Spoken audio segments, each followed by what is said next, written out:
le problème est quoi? C'est sur le mariage. Comme nous, je suis une fille musulmane, il y a plusieurs filles musulmanes n'aiment pas se marier avec le musulman. Pour des raisons que l'autre sœur a posées, d'autres disent que là-bas il y a la polygamie. Moi j'aime pas, moi j'aimerais être seule, ne pas être à deux. Or que c'est faux. Moi j'aimerais maintenant poser les problèmes et que il faut que nous puissions avoir des cours spécialement pour nous les filles musulmanes, de nous faire voir, de nous faire étudier le mariage. C'est quoi le mariage en islam? De connaître le pourquoi. Parce que moi j'ai remarqué, voire même le musulman en question, il n'aime pas. Nous sommes là, mais il y a d'autres qui ne tentent même pas. Hein. On se regarde, mais nous sommes des musulmans. La règle est obligatoire de se marier avec un musulman. Mais on regarde comme ça, les hommes en question partent sur les chrétiens. Maintenant, nous allons aller où? Les styles vestimentaires. Je crois que c'est un problème qui doit partir d'abord de la connaissance. Pour qu'elle s'habille, pour qu'elle sache, donc je dois me voiler. Elle doit savoir, elle le fait pourquoi. Ça doit commencer d'abord par là. Tant qu'elle ne sait pas pourquoi elle doit se voiler, elle ne le fera pas. Donc à l'université, je croise mes sœurs. Il y en a que je croisais et elles n'ont même pas voulu que je les dise, que je les parle même d'une mosquée qui se trouve à côté du campus. Elles ont complètement refusé. Elles m'ont dit, non, tu vois, on ne peut pas accepter de venir en voile comme toi tous les jours. C'est pénible, il y a beaucoup de chaleur ces derniers temps et tout. Et j'ai même posé une question à l'une d'elles, je lui ai dit, mais si tu dis qu'il fait chaud à Kinshasa et tu connais l'enfer, tu sais ce qu'on dit de l'enfer. Il faudrait d'abord parler aux parents. Il faut parler aux parents concernant leurs enfants parce que il y a l'enfer qui existe, il y a aussi les paradis. Nous, musulmans, on ne peut pas se comporter comme les chrétiens. Nous, les jeunes filles musulmanes surtout, on est trop complexés. Genre, je vois sur TikTok, via les réseaux sociaux, des jeunes filles, genre, ils s'habillent en pantalon. Moi aussi, je me dis que non, je dois essayer. Du coup, mes parents ne m'interdisent pas. Et pourtant, il y a de ces parents qui s'habillent comme l'islam demande, mais que leurs enfants ne s'habillent pas comme ça. Et ils ne disent rien. Ils sont là seulement à regarder les enfants, tout ce qu'ils font et tout. En aucun jour, l'enfant aura l'idée que non, comme je m'habille comme ça, c'est mal. Non. Vu que les parents ne disent rien, pourtant il fallait d'abord que les parents puissent dire quelque chose pour que les enfants changent.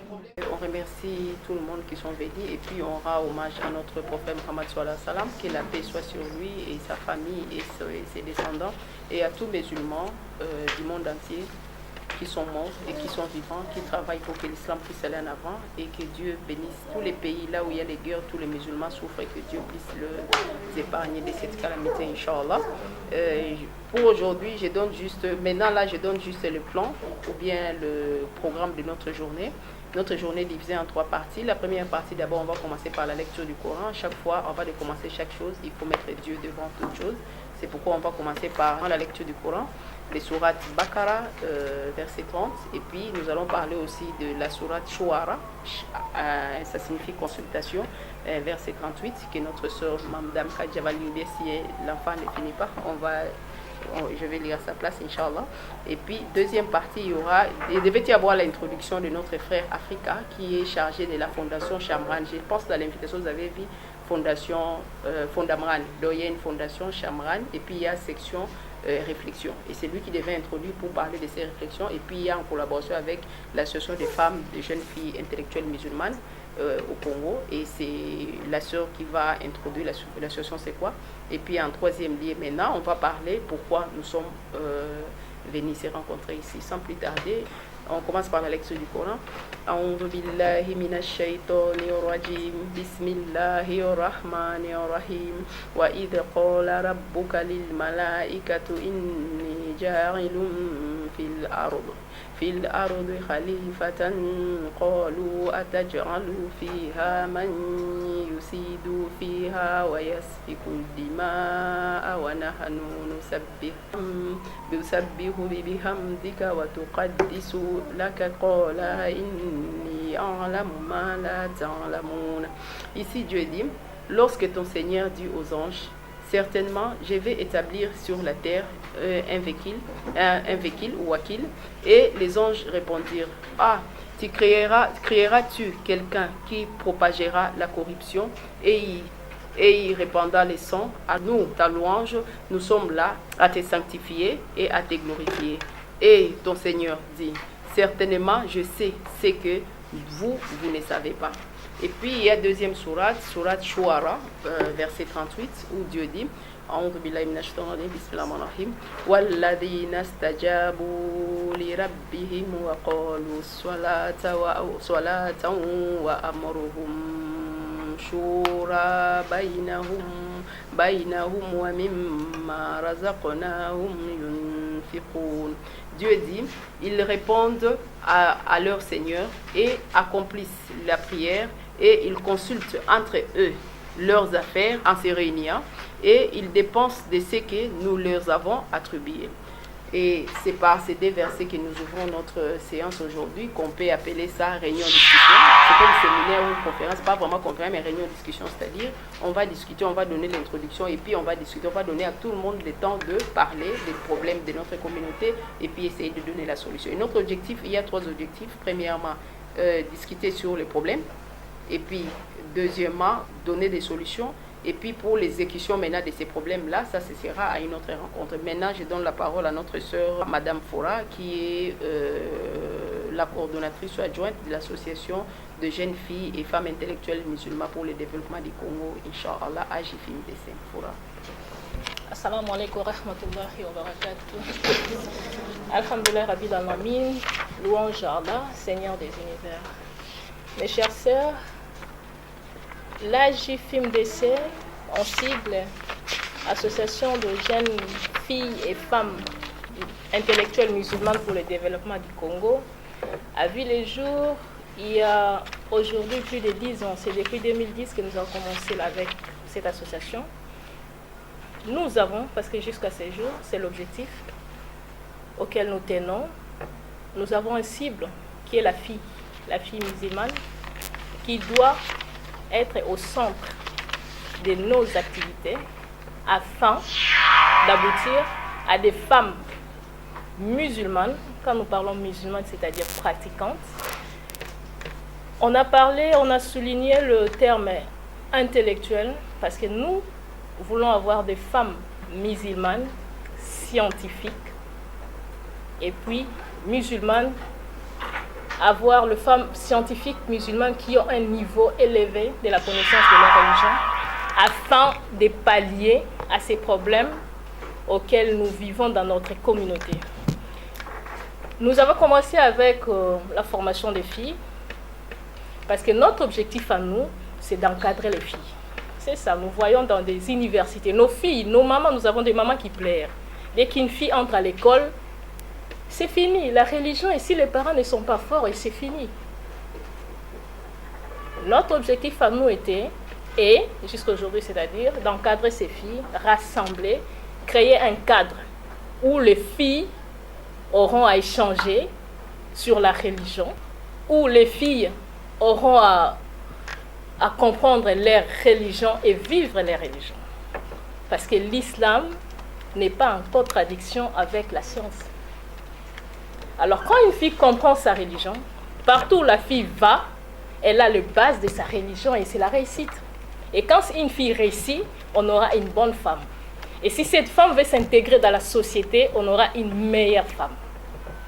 Imaginez-vous une femme musulmane qui a étudié, qui connaît sa religion et qui prend, par exemple, le ministère de l'enseignement. Je parle du musulman au vrai sens du terme. En fait, c'est un peu ça l'objectif. Qu'Allah nous facilite. On n'avait pas abandonné et nous n'allons pas abandonner. C'est un combat. Bien sûr, ce n'est pas facile. C'est pas une ligne droite. Par la grâce de Dieu, par sa miséricorde, nous allons y arriver. Parce que nous avons nos sœurs, nous voyons comment nos sœurs, nos filles se comportent dans des écoles, dans des universités. Les comportements laissent à désirer. Et en tant que musulmans, chacun de nous est censé apporter quelque chose. Car le prophète Muhammad sallallahu alayhi wa sallam nous dit « Ban liru wallahu ayya ». Apprenez de ce que vous avez appris de moi, ne serait-ce qu'un seul verset. Donc si toi tu connais la sourate de Fatah, toi tu connais comment faire la prière, tu connais les rites, les adorations, c'est qui s'est dit dans la prière, tu y as déjà l'obligation de transmettre cela. Et c'est ce que nous essayons de faire avec le désir, Inch'Allah.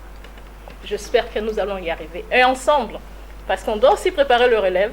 Les temps est devenu compliqué. Quand on a créé l'association, on était jeunes filles. Aujourd'hui, nous sommes des mamans avec des enfants, ça devient compliqué. Alors, on doit voir comment redynamiser la chose avec celles qui se sentent capables. Parce que dans la société, il y a celles qui ont des idées et qui amènent les autres. Ce n'est pas tout le monde. Et même dans des associations, c'est toujours comme ça. Le travail, ce n'est pas tout le monde. Vous avez l'idée, vous avez la vision, c'est vous qui voyez et vous ramenez. C'est-à-dire, on doit être manager. Nous avons besoin de femmes managers. Inch'Allah, nous allons arriver. Assalamu alaikum wa rahmatullahi wa barakatuh. Takbir. Comme elle a fini, moi, ma partie, c'est d'abord, avant de commencer, je vais d'abord définir la consultation, c'est quoi, par rapport au verset qu'on vient de lire.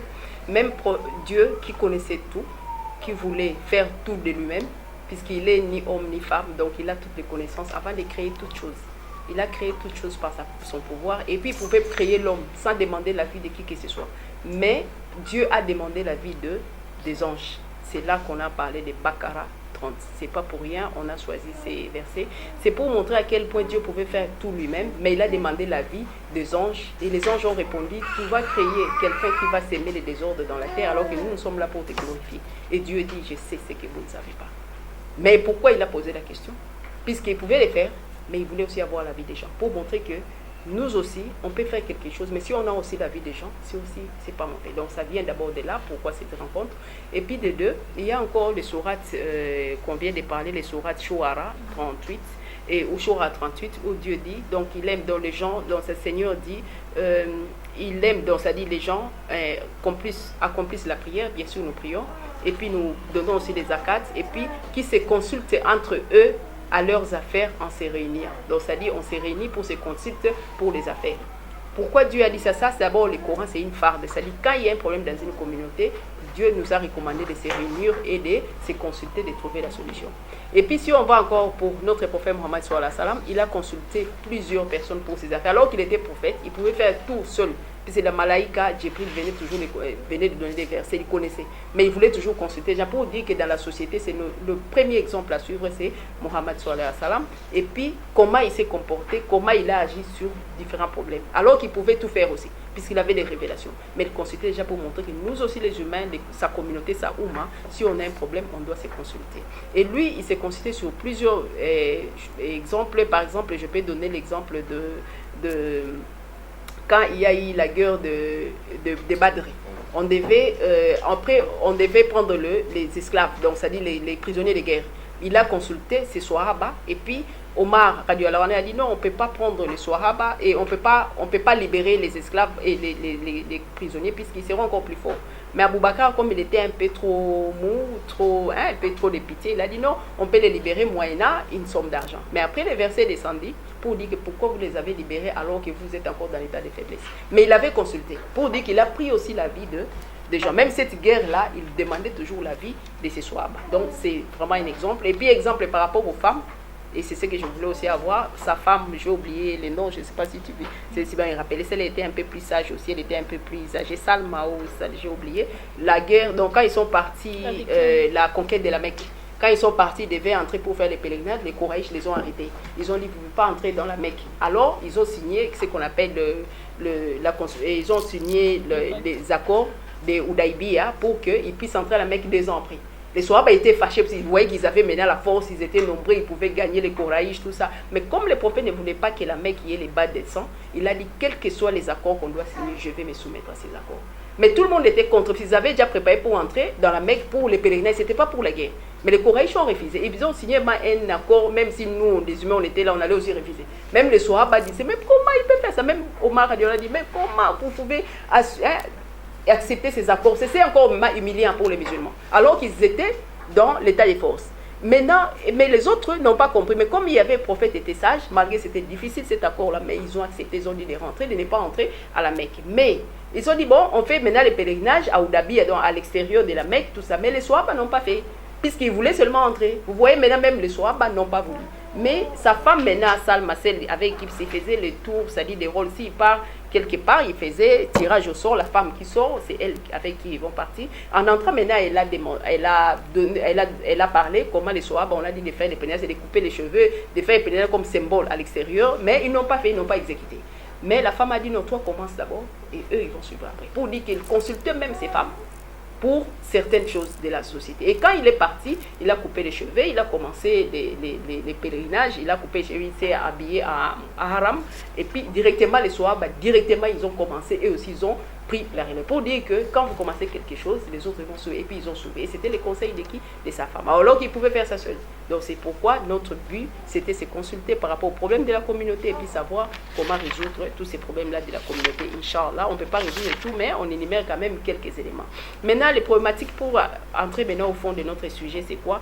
Ça dit quoi? Les problèmes, c'est quoi? On est arrivé à un niveau où la communauté, on est avec la technologie d'aujourd'hui, les filles, tout comme les mamans, tout comme les... Je ne sais pas si vous avez vu même l'affiche, c'était... c'est-à-dire la réflexion sur l'application de l'islam par les jeunes filles, les femmes, les enfants musulmans dans la ville de Kinshasa. Le problème, c'est quoi? Non-application, là, c'est quoi? Il y a des gens qui appliquent difficilement. Ils vont au boulot, là où il y a les chrétiens, il n'y a pas moyen de prier. Vous rentrez à la maison, vous faites les tarawih, ça dit plusieurs rakas. Et quand on fait les tarawih, là, on n'est même pas concentré. On ne sait même pas cette prière-là, si Dieu prend ça. Parce qu'on n'a pas des endroits pour prier. Même les endroits où il y a des musulmans, il n'y a pas aussi d'endroits pour prier. Il n'y en a pas. Donc, on a des difficultés. De deux, si tu commences à te voiler, tu auras des problèmes. Soit on te chasse, soit tu restes là, soit d'autres s'imposent. Mais il manque aussi des boulots. Mais quand on fait le monde, on va se soumettre, soit on enlève. Donc tout ça, c'est problème d'abord pour les pratiquants, c'est d'abord problème. Et les nôtres pratiquants sont encore plus nombreuses. Et puis les nôtres pratiquantes là, les problèmes c'est quoi? Là, je n'ai pas dit de manière générale, les femmes et les enfants, les jeunes, tout le monde. Maintenant, les nôtres pratiquants là, les problèmes c'est quoi? C'est la société. On voit dans les églises, les gens prient comme ils veulent, ils attendent Dieu en leur langue, ils comprennent ce qu'ils disent, et puis c'est trop facile, tu viens, tu te mets sur la chaise, tu commences à chanter, tout ça. Mais nous les musulmans, là, Wakiba et puis en arabe, après ceci, des courbis, tout est difficile, et puis les gens ne comprennent pas toutes ces difficultés-là. Et beaucoup de jeunes ou des mamans ou des enfants ne comprennent rien, et ça fait que l'islam, là, ils trouvent ça trop lourd. Et puis ils n'arrivent pas à les défendre aussi. Ça, ce sont les problèmes que nous rencontrons dans nos sociétés. Et les pires encore, nos mamans, surtout les mamans de l'époque, n'ont pas étudié la religion, mais ils ont appris à travers les mosquées, parce qu'ils allaient souvent à la mosquée. Elles allaient souvent à la mosquée, elles apprenaient, elles apprennent aussi les hommes. Mais le fait qu'ils n'ont pas appris la religion, ça fait qu'ils ont les difficultés d'apprendre à leurs enfants aussi la religion. L'enfant, quand il arrive à Maram, c'est-à-dire quand il devient Balri, 14, 15 ans, il dit peut-être prier comme ça, comme ça, comme ça. C'est ce que nous tous on connaissait. Nos mamans nous ont appris, on prie comme ça. Mais la réalité, c'est pas ça. Quand on arrive maintenant à l'université, on est libre. On trouve maintenant des amis, les chrétiens, les cécis, et puis les fiancés non musulmans. On s'est dit l'islam comme on ne comprenait pas, seulement ce que les parents nous ont appris. Et c'est facile, beaucoup de gens quittent la religion. Ce sont les problèmes qu'on a à notre université. À l'époque, il y avait, quand on a commencé même à se voir, les profs voulaient même vous couper des profs. Les musulmans sont devenus nombreux ici, c'est-à-dire, mais on s'est battu pour jusqu'à ce qu'on ait arrivé à terminer. Mais il y a encore un autre problème encore. Quand vous êtes dans une société, vous voyez une fille te dit salam alaikum, il ne veut même pas dire alaikum salam. Donc il ne veut même pas que les voisins, les amis sachent qu'elle est musulmane. On était avec nos soeurs aussi à l'université à l'époque, vous connaissez des filles pareilles. C'est-à-dire même, il y a même une fille de loin à 20 mètres, elle me dit déjà bonjour. Donc il ne veut même pas que je la salue, c'est que celle-là va me dire salam alaikum. Et pourtant moi aussi je ne me voilais pas. Mais j'étais fière d'être musulmane. Mais l'autre n'est pas fière, donc elle a honte. Et la honte là vient d'où? C'est ça que nous allons toujours détecter. C'est ça qui nous a poussé à se poser des questions. Pourquoi les filles fouillent de ne pas, donc c'est-à-dire démontrer leur identité islamique. Les problèmes c'est quoi? C'est ce qu'on doit décortiquer. Et puis quelles sont les solutions qu'on va trouver? Tout ça. Et puis les plus graves encore avec la technologie. Il y a les novelas, chaîne de télévision qui montre n'importe quoi, et puis tout ça, tout le monde veut copier, veut voir que la vie c'est ça qui est meilleur. D'abord ça, et puis des deux, il y a encore les pires encore. C'était en 2010, et ça qui m'a poussé vraiment à être déterminé à combattre qu'on faisait depuis 2002-2003. C'est-à-dire à la télévision, il y avait une chaîne qui montrait, on dit que le monde sera divisé par Satan. J'avais trouvé ça, c'était un peu caché à l'époque, hein. Mais c'était en 2010, souvent ces documents, ça m'a fait mal au cœur, je me suis dit on doit se battre pour ça. Et la communauté, ils ont dit le monde va être dirigé par Satan, c'est les grands pays, hein. Tout ce qui se passe dans le monde, c'est déjà préparé depuis longtemps. Donc ça dit, ils vont faire en sorte que les gens puissent oublier Dieu pour que Satan puisse dominer. Donc ils vont faire assez que ce que Dieu veut, vous allez faire ce que Satan veut. Et comment on l'expliquait? On a dit, mais pour les avoir, on doit les avoir à travers les femmes. les femmes, on doit leur montrer les droits de la femme. D'abord, la femme ne doit pas respecter l'homme. Au babi, aux raisons maritales, il faut enlever. Et puis, ça commence à s'enlever. Même les politiques commencent à suivre. C'est-à-dire, les droits maritaux, là, il faut d'abord enlever. Et puis, l'enfant ne doit pas respecter les parents. L'enfant doit respecter l'État. Donc, c'est-à-dire, on doit faire en sorte qu'on mette droit de la femme en premier lieu et puis droit de l'enfant en premier lieu. Donc, c'est-à-dire, même papa deviendra un échantillon. En plus, c'est une dame belge, c'est les Marocains, les Belges, les Français, donc tout ce qui est les Blancs disent.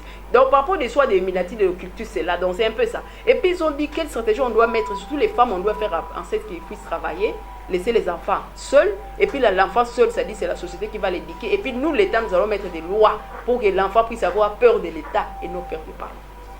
Et en Europe, vous voyez les résultats.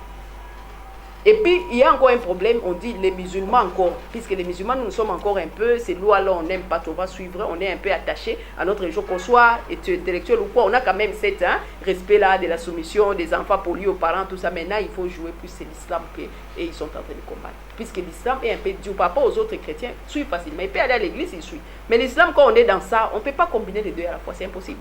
Soit ça te combat, soit tu t'y es. C'est-à-dire, maintenant, l'islam, on est en train de combattre pour que les femmes puissent être, c'est-à-dire indépendante. Et malheureusement, nous les femmes, surtout les femmes, c'est pourquoi on dit les cibles des filles, puisqu'on commence à suivre les droits internationaux de dire que droits de l'enfant, droits des femmes, tout ça. Et droits des femmes, là, ça nous conduit à où? À être désobéissants vers nos maris, à être des enfants aussi désobéissants vers leurs parents, et puis on se retrouve comme les autres se retrouvent. Et puis quand ils ont dit ça, ils ont dit quoi? Ça dit ce que Dieu veut, nous allons faire ce que Dieu ne veut pas. Ça dit une maman peut aller, excusez-moi les termes, on est là, on doit parler des vérités, peut aller en rapport sexuel avec son fils. Un papa peut aller en rapport sexuel avec sa fille. Vous comprenez un peu? Et puis, ça dit même un homme, même avec un animal, tout ça. J'avais suivi ce document, même je ne sais pas, vous suivez la télévision, c'était dans une chaîne religieuse là. En tout cas, j'ai cherché ça, je ne sais pas c'est quelle chaîne, s'il y en a, on pouvait projeter, mais ça m'avait fait mal. Mais à cette époque-là, il y en avait, mais ce n'était pas comme aujourd'hui. Mais aujourd'hui, vous voyez maintenant la télé, on commence à montrer même que non, même les gouvernements africains doivent accepter ça. Mariage, homme, femme, femme, même l'État, la polygamie d'abord on n'aime pas, mais on veut mettre homme, femme, femme. Et c'est ce que Dieu dit dans un sourate, c'est-à-dire quand la personne ne connaît plus Dieu, il devient c'est-à-dire plus bas que l'animal. Dans un sourate Ama, plus bas qu'un animal. Puis un animal ne peut pas aller avec un homme comme l'animal, donc vous comprenez bien. Mais quand il y a l'animal, tu es plus haut que les anges. Maintenant, nous sommes maintenant, on nous impose maintenant certaines lois, même les gouvernements commencent à être faibles, ce sont eux qui dirigent. En plus de cela, nous-mêmes aussi les gens, nous commençons à suivre tout ça et commençons à voir si ça devient normal, même l'islam, on commence à oublier. Maintenant, pour que les femmes ne puissent pas entrer dans ça, nous devons agir. Mais comment agir? C'est ça maintenant notre objectif, nous sommes ici pour essayer un peu de faire sortir les problèmes qu'on a dans notre société et puis attirer les gens, connaître la religion et quelles sont les stratégies qu'on doit mettre en jeu pour que les gens comprennent la religion. Si quelqu'un comprend la religion, quels que soient les hauts et les bas, il va toujours rester musulman. Et la meilleure vie, c'est ce que le prophète disait quand il est entré à la Mecque. Ces jours-là, il entrait avec les chameaux dont il était accroupi. Donc c'est sur les chameaux quoi, même ses barbes, toucher les chameaux. Donc ça dit d'une manière soujoud. On a dit mais pourquoi tu es entré sur alors qu'on a eu la victoire? Il dit c'est pas la victoire. La meilleure vie, c'est pas de gagner. La meilleure vie, c'est de l'au-delà. Mais nous cherchons cette vie ici que nous allons laisser. Et dans notre tombe, comme on dit Barzakh, ça dit c'est intermédiaire entre le dernier jour et les jours, comme on est en voyage comme ça. Et Barzakh, là, ça dit c'est un temps où il y aura d'abord les punitions de la tombe, va nous suivre, ou bien la punition de l'enfer, ou bien le paradis, ça dépend de ce qu'on a fait. Et le temps de préparer les jours derniers, soit il n'y a que deux chemins. On connaît l'enfer et le paradis, mais on doit préparer ici. Mais malheureusement, nous suivons ce qui est le monde, puisqu'on doit étudier. On doit faire les chimies, les mathématiques, tout ça, ça nous amène nulle part. Quand on part de la tombe, on laisse tout. On va rester qu'avec trois choses qui vont nous suivre dans notre tombe. Bien que trop. Qu'est-ce qu'on appelle Sadaka Tujari? C'est-à-dire, si vous avez un enfant qui a appris la religion, qui connaît les Corans, en lisant les Corans, les Barakala, vous verrez bien. Et bien, vous avez fait une école islamique, ou bien un madrasa, ou bien une mosquée, ou bien tant que ça existe, cette bénédiction, les gens prient ça, vous aussi, ça vous revient. Et puis, soit vous avez fait quelque chose de bien, ou bien, par exemple, planter un arbre, et tant que les gens mangent ça, ça va vous revenir. Mais tout ce que nous avons fait, le monde concourait derrière là, ça ne va pas nous accompagner. Et nous, maintenant, avant notre mort, on s'est posé des questions. Qu'est-ce qu'on va laisser derrière nous? C'est pas pour eux, on dit femmes intellectuelles, musulmanes, et puis les anges, les enfants. Les enfants, pourquoi les mamans d'aujourd'hui sont telles qui vont éduquer les enfants de demain? Et les problèmes qui se passent dans notre communauté, il y a aussi les mamans, nous sommes à la base. Si on a montré à notre enfant que la vie meilleure, ce n'est pas la vie d'ici-bas, c'est la vie dernière, même si je ne suis pas telle personne, mais moi j'ai fait pour la vie de l'autre fois, ça sera mieux. Et c'est la maman qui doit jouer ce rôle-là. c'est pas pour rien, on réunit tout le monde ici, et que ce soit maman, jeune fille, mais notre rôle c'est les enfants de demain, les nous de demain, on doit les préparer aujourd'hui. Et nous-mêmes aussi, nous commençons à se préparer, même si on était un peu à côté, qu'on rentre un peu dans la religion, essayer aussi, comme notre sœur a dit, nos sœurs aussi, essayer de les enseigner. Et c'est ça, les sadaka de Djari, on va laisser après notre monde. Et tout cela, et puis il y a un problème que je dois soulever, et c'est très important. On a commencé ici aujourd'hui, on est unis. Mais quand ça va faire les succès, il y aura maintenant les fitnes qui vont entrer. Les gens vont chercher à nous diviser. Le Shaitan est là pour chercher à diviser les gens vers les chemins de Dieu. Il avait promis à Dieu, je vais être devant les gens d'Adam, devant, à gauche, à droite, derrière, pour les diviser. Tu verras que les ingrats seront plus nombreux, les reconnaissants seront peu nombreux. Et quand nous serons être divisés, que Dieu épargne, on va commencer, on ne va plus être fort et on ne verra plus rien. Mais si on sait que notre bénédiction c'est pour Dieu, on attend que la bénédiction de Dieu, on attend que quelqu'un nous remercie, qu'on nous insulte, qu'on fait quoi? Toi tu sais que ma bénédiction, j'attends que Dieu le jour dernier, on ira en avant. Mais si c'est pour ces bas mondes ici, on va se limiter. C'est ça les points que je voulais soulever, quels que soient les hauts et les bas, sachant qu'on attend les salaires que de Dieu et pas les salaires d'ici-bas. Salam alaikum wa rahmatullahi wa barakatuh. Maintenant, on vous donne la parole. Je ne sais pas qui va commencer. On commence d'abord par les problèmes. C'est lui qui voit, celle qui voit quels sont les problèmes que nous rencontrons dans notre communauté et comment les résoudre, comment amener les filles et les mamans et les enfants à aimer la religion, à apprendre la religion, quelles sont les stratégies à monter, tout ça. Donc, ça dit quelqu'un parle des problèmes, qu'elle propose aussi des solutions. Inch'Allah, je pense qu'on commence, qui peut commencer, qui peut avoir une idée. Et nous commençons d'abord par purifier nos intentions. Pourquoi nous sommes là? Le prophète nous a dit, tout acte ne vale que par l'intention. Nous sommes là pour Allah. Et tout ce que nous faisons, nous devons le faire pour lui. Et la récompense, c'est de lui que nous devons attendre. Moi, je pense la première ou les premiers problèmes que nous, femmes, nous avons, c'est le problème de nous identifier d'abord comme musulmanes. La fille ou la femme, parce qu'on voit même chez les mamans, il y a des mamans qui mettent des vernis, des cabellos, des plantes. Elles ont honte ou peur, je ne sais pas, de s'identifier comme musulmanes. C'est ça un problème. Maintenant, qu'est-ce qu'il faut pour que... Ce qu'il faut, c'est ce que nous sommes en train d'essayer de faire. Créer des centres, ou bien, ça ne demande pas un centre, créer de rencontres, de formation, d'encadrement pour former cette femme. Solution 1, qui est des encadrements pour les filles. Encadrement pour les filles et les femmes. Et puis, qui est aussi, si je peux dire ça, suivi, pas suivi, parce que suivi, quand nous parlons, mais c'est Dieu qui change. Nous pouvons parler, crier, mais... Et savoir aussi que la personne aussi ait cette possibilité d'arriver, d'accéder à cet encadrement. On peut se dire aujourd'hui, il y a un centre de formation, par exemple, chez moi je suis dans la commune de Kinshasa, et la fille habite Kinshasa. Comment la fille va atteindre la commune de Kinshasa? Il y a aussi d'autres qui peuvent parler. Vous les suivez là où il est.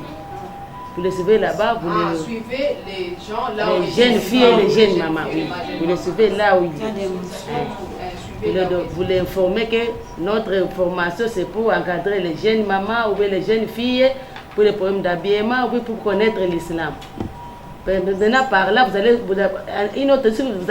l'appeler dans notre mosquée. Peut-être il va venir, il connaît ce qu'il doit aller faire là-bas à la mosquée. Il doit venir avec cet amour-là. Je vais aller suivre là-bas parce qu'on va nous éduquer, on va donner l'éducation. Pourquoi les jeunes filles, pourquoi tu vas être musulmane? Parce qu'il ne peut pas venir ici sans se faire connaître que je vais aller faire quoi là-bas. Il faudrait d'abord parler aux parents. Il faut parler aux parents. Concernant leurs enfants, parce que il y a l'enfer qui existe, il y a aussi les paradis. Nous, musulmans, on ne peut pas se comporter comme les chrétiens. Nous, les jeunes filles musulmanes surtout, on est trop complexés. Genre, je vois sur TikTok, via les réseaux sociaux, des jeunes filles, genre, ils s'habillent en pantalon. Moi aussi, je me dis que non, je dois essayer. Et du coup, mes parents ne m'interdisent pas. Et pourtant, il y a de ces parents qui s'habillent comme l'islam demande, mais que leurs enfants ne s'habillent pas comme ça. Et ils ne disent rien. Ils sont là seulement à regarder les enfants, tout ce qu'ils font et tout. En aucun jour, l'enfant aura l'idée que non, comme je m'habille comme ça, c'est mal. Non. Vu que les parents ne disent rien, pourtant il fallait d'abord que les parents puissent dire quelque chose pour que les enfants changent. Les styles vestimentaires. Je crois que c'est un problème qui doit partir d'abord de la connaissance. Pour qu'elle s'habille, pour qu'elle sache, donc je dois me voiler. elle doit savoir, elle le fait pourquoi. Ça doit commencer d'abord par là. Tant qu'elle ne sait pas pourquoi elle doit se voiler, elle ne le fera pas. Donc à l'université, je croise mes sœurs. Il y en a que je croisais et elles n'ont même pas voulu que je les dise, que je les parle même d'une mosquée qui se trouve à côté du campus. Elles ont complètement refusé. Elles m'ont dit, non, tu vois, on ne peut pas accepter de venir en voile comme toi tous les jours. C'est pénible, il y a beaucoup de chaleur ces derniers temps et tout. Et j'ai même posé une question à l'une d'elles, je lui ai dit, mais si tu dis qu'il fait chaud à Kinshasa et tu connais l'enfer, tu sais ce qu'on dit de l'enfer. C'est un feu très ardent. Alors si tu ne peux pas supporter cette chaleur, essaye au moins de penser à la chaleur de l'enfer. Mais ça n'a rien fait, pratiquement rien fait dans sa conscience. Pourquoi? Parce que dès le départ, dès qu'elle sort de sa maison, les parents ne disent rien du tout. Elle sort très mal habillée de la maison de ses parents. Et ses parents, alors, ce sont même les mêmes parents qui donnent l'argent à ces enfants-là de se payer des pantalons. Ou parfois, ce sont les parents qui achètent même ces genres de vêtements pour leurs enfants. Donc, pour moi, pour qu'il y ait changement, ça doit d'abord partir de la connaissance. On doit informer à la jeune femme musulmane, aux femmes musulmanes, le pourquoi. Oui, on doit les dire le pourquoi de se voiler et ce qui se passe quand on ne le fait pas.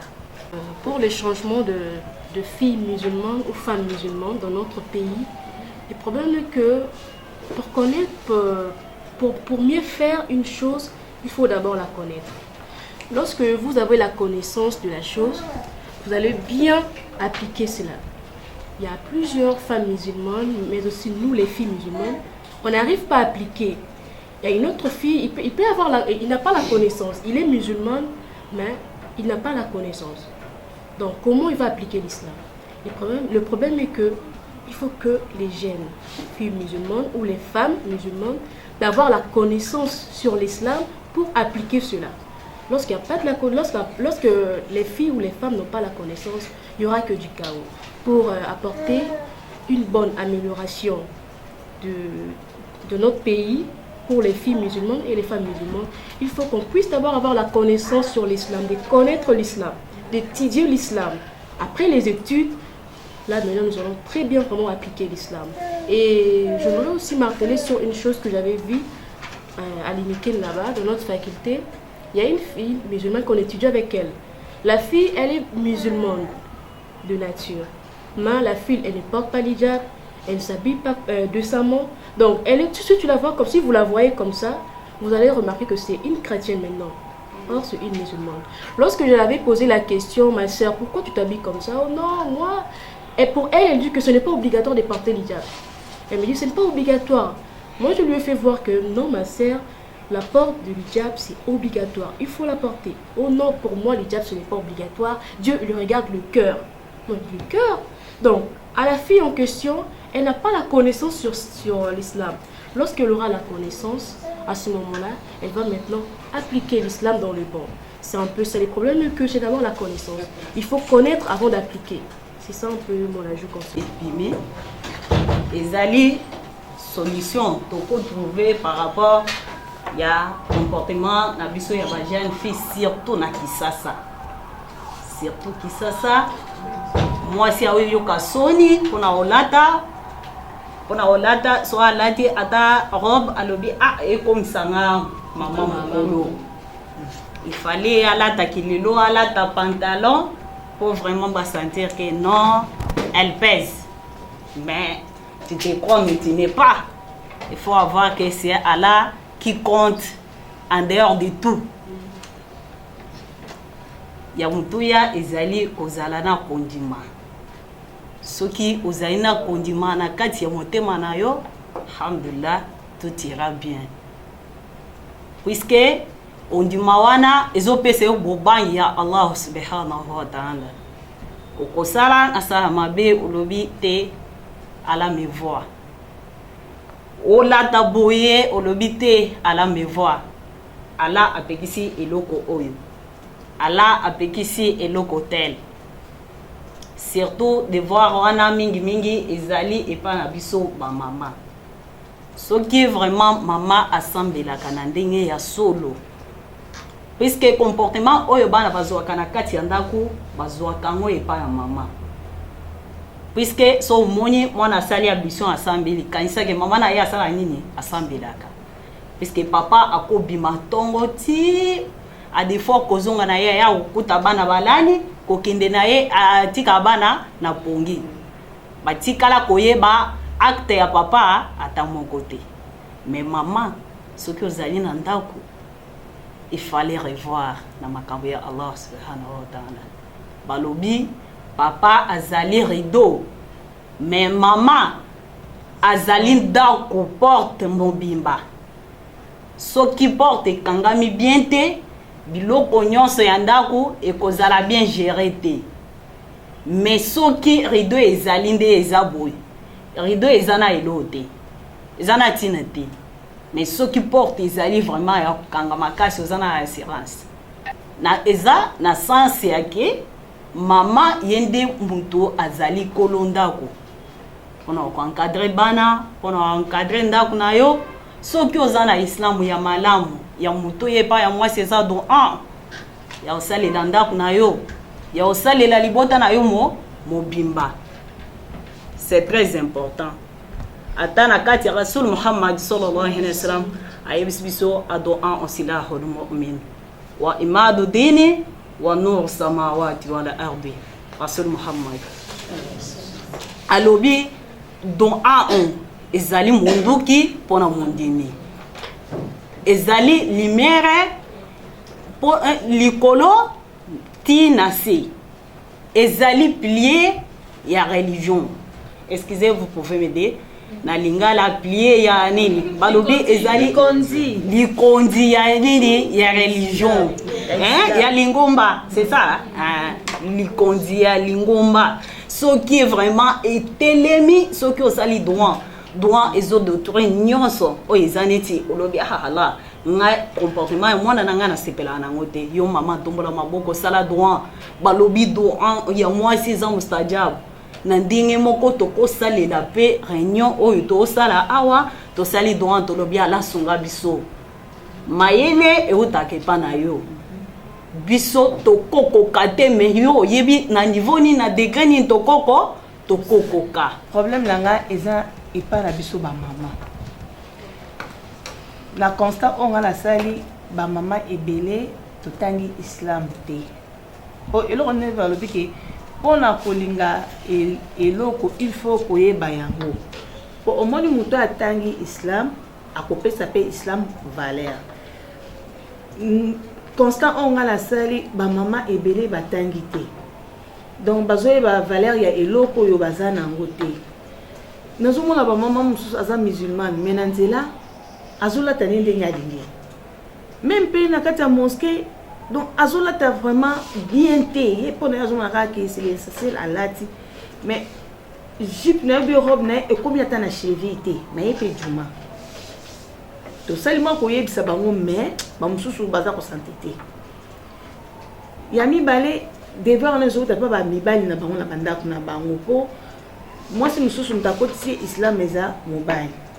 Mobile azana devant ya kutangisa mwasi na ye pe kolandela elateli ya mwasi na ye po à partir à mwasi akokotisa mobile na ye na lifemu mwasi akokotisa mobile na ye na paradis po tozoloba ke mwasi ndo aza porte soki mwasi ayebi valeur ya islam akoencadrer pe bana donc il faut azala former pour informer.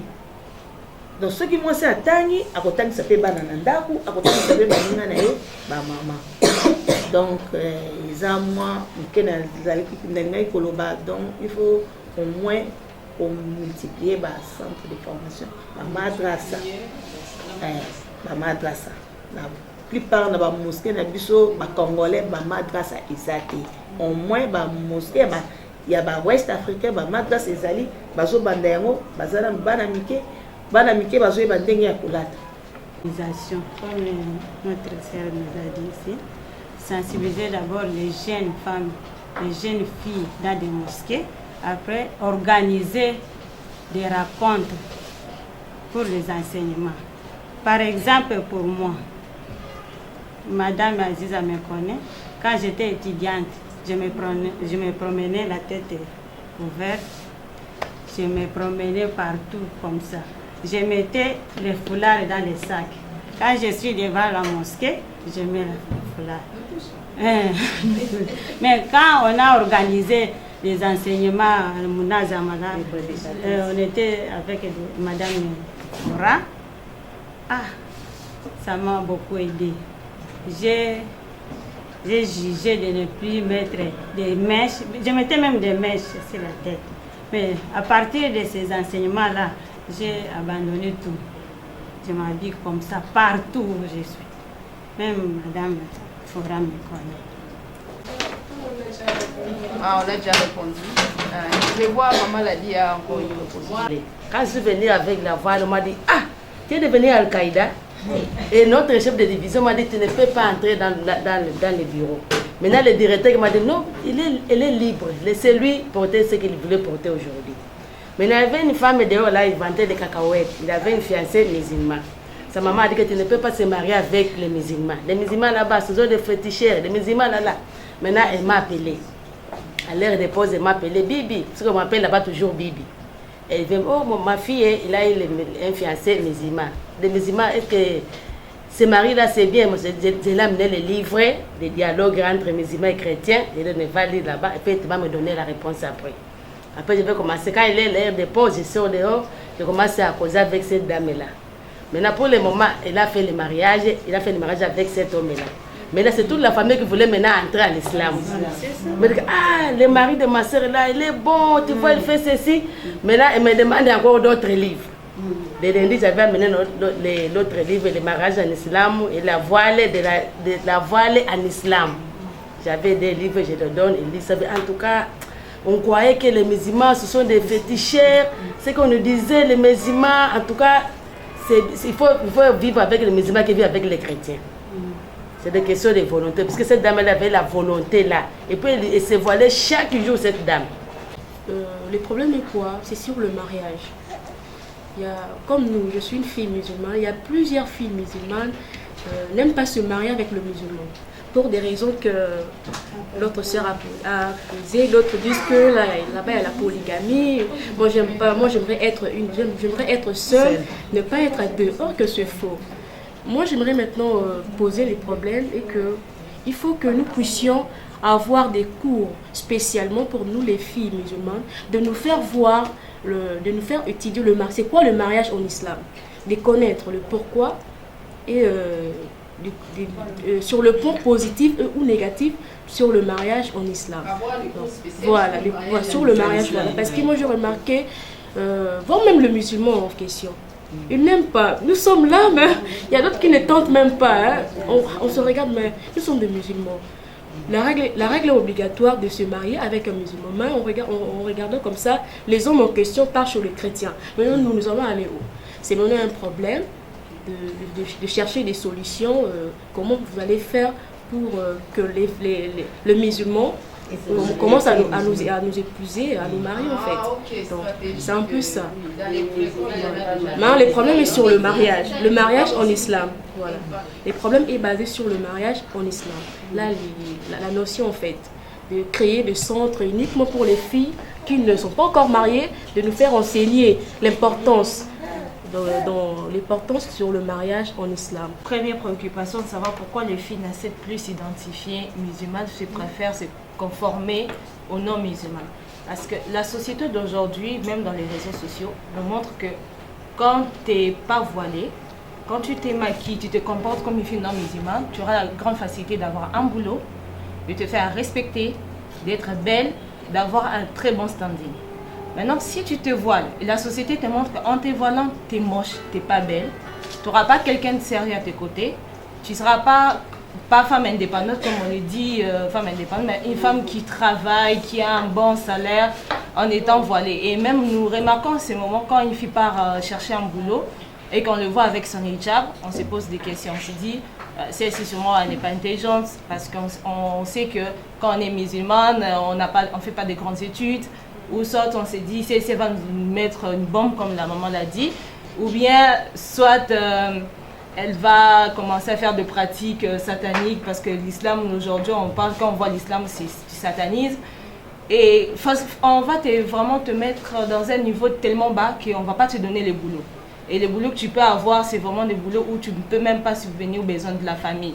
Même pas encadrer tes enfants bien, aider tes enfants si le mari, lui non plus, n'a pas assez d'argent pour se tenir. Et côté aussi, quand la sœur a dit à l'université pourquoi les femmes ne se voilent pas, parce qu'elle veut quand même se faire respecter quand on la trouve belle.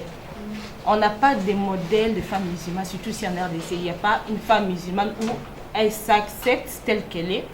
Elle travaille, elle garde son argent, elle a sa voiture, elle a aussi son mari à côté. Il n'y a pas ce genre de femmes.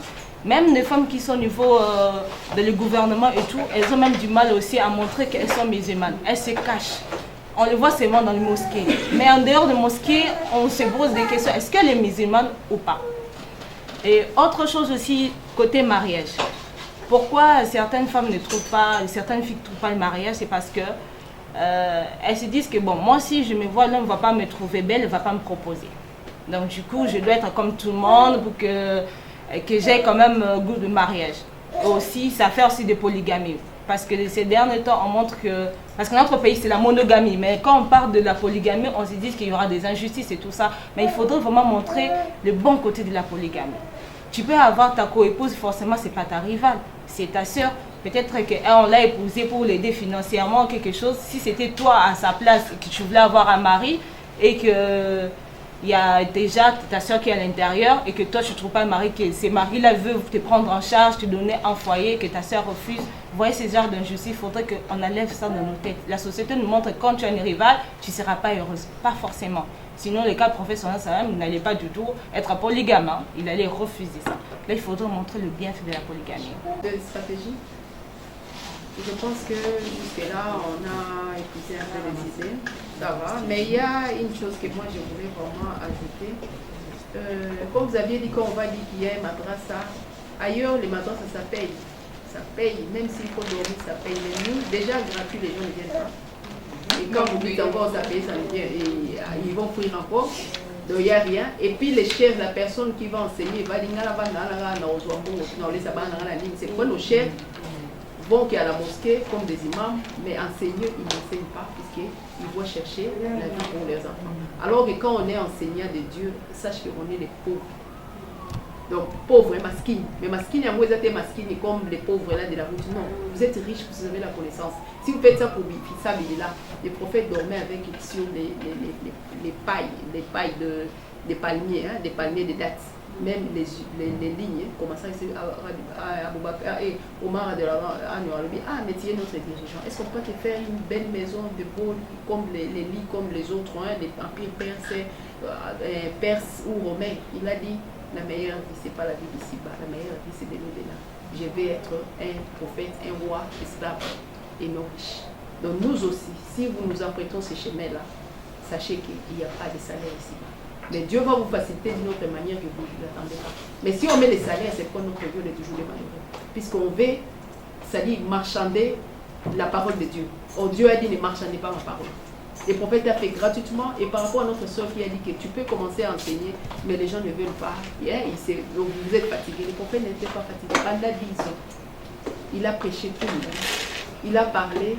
Même il est parlé à Taïf, donc c'est-à-dire on l'a tellement maltraité jusqu'à ce qu'on a fait 2 ans du boycott. C'est-à-dire vous êtes dans un quartier, on ne veut pas que vous puissiez donner, donc c'est-à-dire acheter même quelque chose. Tout le monde vous a boycotté pendant 2 ans et beaucoup de soirs dans son dos jusqu'à ce que sa femme est morte.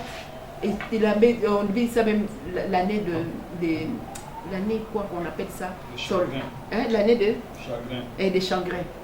Et jusqu'à ce qu'après il est parti à Taïf pour aller prêcher, peut-être les gens vont l'écouter. Pendant 10 ans, les gens l'écoutaient, même sa propre famille. Et les ennemis, c'était sa propre famille.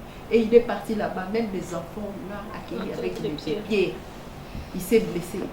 C'est son esclave là qu'il avait, élevé et c'est lui-même qui les protégeait jusqu'à ce que... Mais il n'y a qu'une seule personne qui s'est convertie. C'était qui? Un autre esclave là, des Juifs, qui est venu, après on l'a parlé, il s'est converti et les djinns se sont convertis. Souvent les djinns, il faut voir de 1 jusqu'à 8, ils ont attendu les Corans et ils ont dit nous avons écouté, ils sont convertis. C'est-à-dire c'était un malheur pour les humains, mais Dieu a fait que, en parlant des Corans à travers ces esclaves-là, les djinns se sont convertis. Mais le prophète n'a pas abandonné, il a sauvé, c'est ce qu'on l'a chassé de chez lui. Il est parti à Médine.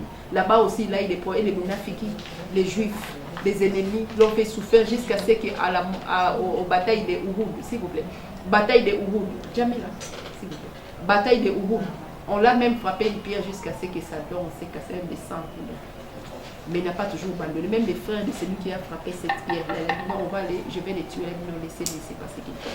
Mais comme Dieu est grand, les prophètes étaient patients en tout. Quand ils sont partis maintenant pour la conquête de la Mecque, avant de conquérir la Mecque totalement, à Taïf, à la base, c'est toutes les tribus qui étaient devenues musulmanes. Est-ce que vous voyez un peu la patience? S'il avait maudit, si les anges étaient venus à Taïfa, qui venaient demander, nous allons demander à Dieu, on peut maudire tous ces peuples de Taïf. Mais les prophètes islamiques, ils ne savent pas ce qu'ils font. Laissez-les, que Dieu le pardonne. Mais Dieu a fait que c'est les tribus où tout le monde était presque devenu musulman quand il y a eu la conquête de la Mecque. Pour dire que donc, nous aussi, c'est combat ici, même si on veut prêcher les gens, on veut parler aux gens, soyez patients, les gens vont vous insulter, vont dire n'importe quoi, mais l'essentiel que toi, c'est la sincérité. Quand on fait avec sincérité, on attend que le salaire à Dieu, pas aux gens. On va continuer, on va aller et Dieu va nous soutenir. Mais si on fait que pour que les gens disent qu'il est bon, il est ceci, on ne va pas tenir des prophètes, on a fait ça, et nous sommes des pécheurs plus que lui. Donc, mais si vous abandonnez, là vous êtes à vous, c'est Chétan, il va faire que vous abandonnez. Mais si vous faites que vous dites que mon salaire, c'est à Dieu et le jour d'aller, j'aurai ça. Alors on va continuer, Inch'Allah. Ce que je voulais ajouter, c'est la sincérité dans tout ce que nous faisons, Inch'Allah.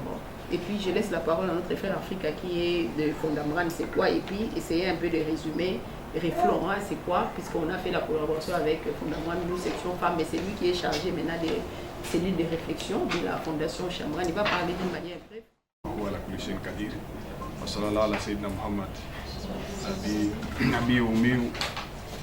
أشرف مخلوقات رحمة للعالمين الحمد لله من ربي اشرح لي صدري ويسر لي أمري واحلل عقدة من لساني يفقهوا قولي.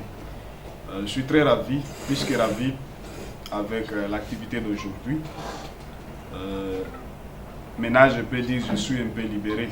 Avant de présenter Fouamran, je dois dire, sur le plan personnel, je suis un peu libéré et soulagé parce que quand je suis venu à Kinshasa, en RDC en bref, j'ai constaté que la faille de l'islam, c'est parce que les gens qui doivent former les musulmans de demain ne savent pas c'est quoi l'islam.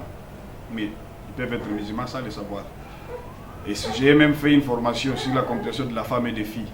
Dans le monde moderne, tout en accompagnant cela avec des ouvrages islamiques sur la femme, afin de voir qu'est-ce qu'on peut faire pour trouver des femmes qui peuvent encadrer, alhamdoulilah, en 2020. C'est parmi les raisons pour lesquelles j'ai directement accepté de travailler chez Fouamran, parce que c'est souvent difficile d'accepter de travailler dans les fondations. Par là, je présente la fondation Cheikh Amran bin Djouma. Comme le nom l'indique, c'est une organisation dédiée à l'honneur de notre premier représentant légal de la République démocratique du Congo, Cheikh Amran bin Djouma, du Congo Kaboulou, qui, grâce à ses filles et fils, ont pu ériger cela et nous continuons cette mission. De faire quoi? De lutter contre l'ignorance et ses conséquences. Comme nous le savons, le premier mot dans le Coran, c'est Ikra. Donc lisez. Ainsi, quand on a lu, ça peut nous éviter contre le dernier mot dans le Coran, qui est Dulma, c'est-à-dire l'injustice. Quand vous avez la connaissance, vous n'allez pas commettre l'injustice. Et à ce stade, il y aura la soumission. Et là, on aura résolu les deux premiers péchés qui existent sur la terre, qui sont l'orgueil et la guerre. Parce que dans l'humanité, comme nous le savons, le premier péché c'était l'orgueil. Shaitan a refusé de reconnaître que l'homme est le nouveau khalifa et il a lancé la guerre. Et c'est comme ça, par la sagesse d'Allah, il nous donne la religion nommée Islam, qui vient de mot Salam, qui Salam veut dire soumission et veut dire aussi la paix. Alors si vous avez la soumission, vous avez l'antidote contre l'orgueil, et si vous avez la paix, vous pouvez lutter contre la guerre. La guerre n'a pas accès. Donc c'est comme ça, nous pouvons brièvement dire que Fouamran, en bref, en sigle, veut tout résoudre. Pourquoi pas faire ce que l'islam prime sur la terre. Amen. Brièvement, maintenant, la cellule de réflexion, déjà par les mots, vous comprenez, c'est là où nous cogitons, c'est là où nos hémisphères cérébraux doivent réfléchir. Déjà, c'est un devoir et une obligation parce que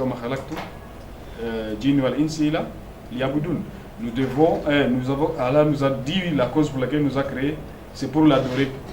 Et à chaque fois, il nous rappelle les ulul albab. Ça, c'est pour les gens qui réfléchissent. Ça, c'est pour les gens qui réfléchissent. Donc nous pouvons tous être musulmans, il faut qu'il y ait des gens qui réfléchissent afin que les pays puissent avancer. Une petite anecdote, en Chine, ils disent que sur 10 personnes, il y a une personne qui est intelligente. Sur 10 personnes. Alors pourquoi la Chine est forte? C'est parce qu'ils prennent cette personne intelligente pour guider les 9. Et c'est dans ce même sens. Quand je vois une dizaine de dames, j'espère qu'ils vont former une dizaine qui fera 100 et les centaines fera 1000, ainsi de suite, jusqu'à ce que nous puissions atteindre. Pour réussir cela, nous devons passer, Fouamran lui donne la cellule de réflexion. Donc, après avoir parlé ici, nous allons collaborer avec les recherches-fonds, c'est-à-dire la recherche de Fondation Cambran Binjouma. Ils vont recueillir toutes les informations que vous avez données et voir s'il faudra faire une petite magazine ou une petite brochure afin que ça puisse bénéficier à ces 1 million de dames que nous pouvons atteindre, Inch'Allah. Donc, je vous dis de continuer avec cette mission. Et comme actuellement c'est moi qui dirige cela, j'ai mon ami que j'aime beaucoup, j'ai toujours été avec lui dans beaucoup de mes missions, il s'appelle Mustapha. J'espère qu'ensemble nous allons continuer à réfléchir sur comment multiplier. Je pense que le 8 mars, il faudra aussi qu'on fasse quelque chose. Beaucoup me disent, toi tu aimes trop les femmes. Oui, dans le bon sens. J'aime trop les femmes parce que je sais que si vous formez une seule dame qui connaît la ilaha illallah, il va former 5, 10 personnes qui connaissent la ilaha illallah et c'est le meilleur sur la Katoum Djaria. Donc, j'ai suivi aussi que vous êtes brillants, mashallah, qu'Allah vous bénisse, qu'il vous remplit brillants. Parce que les idées que j'ai senties, ce sont des idées colossales.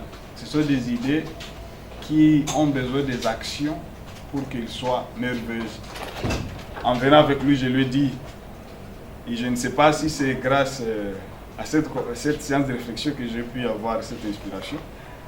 J'étais en train de dire à ma sœur, parce que au niveau familial, je vous dis ça pour qu'au niveau familial, vous aussi, vous ayez le temps avec vos frères ou avec vos sœurs.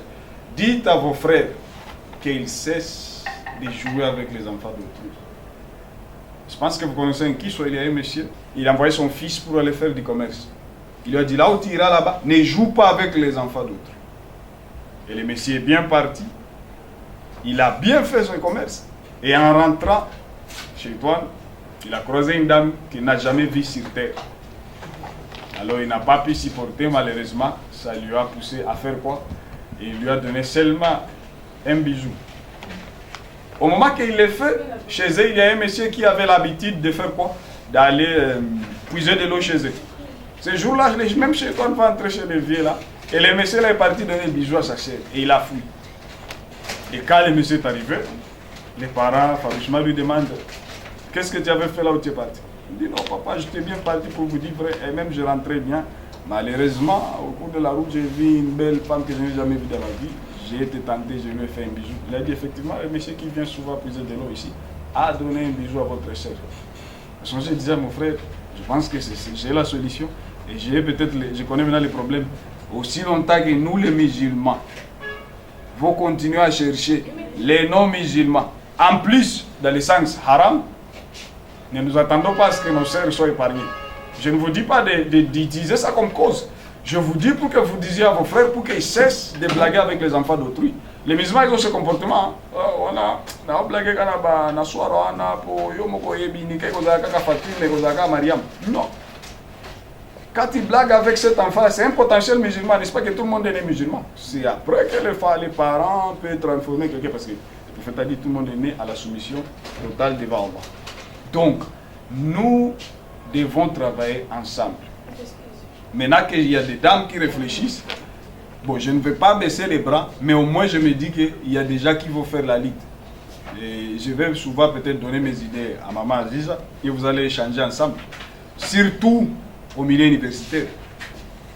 Ça reste... ok.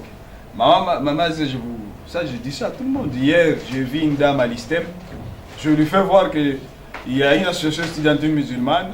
Et elle me dit non, j'ai déjà beaucoup d'associations, je m'en fous, je n'en ai pas besoin. Parce qu'elle était en train de faire un tépé à côté de certains garçons. Subhanallah. Je me dis, madame, il n'y a qu'une seule association étudiantine. C'est quelle association étudiantine que vous me parlez? Non, moi je ne sais pas, en fait. Jamais je connais assez, je vais regarder, je dis. Ne vous en faites pas. et je suis passé. Est-ce que vous comprenez là où nous sommes?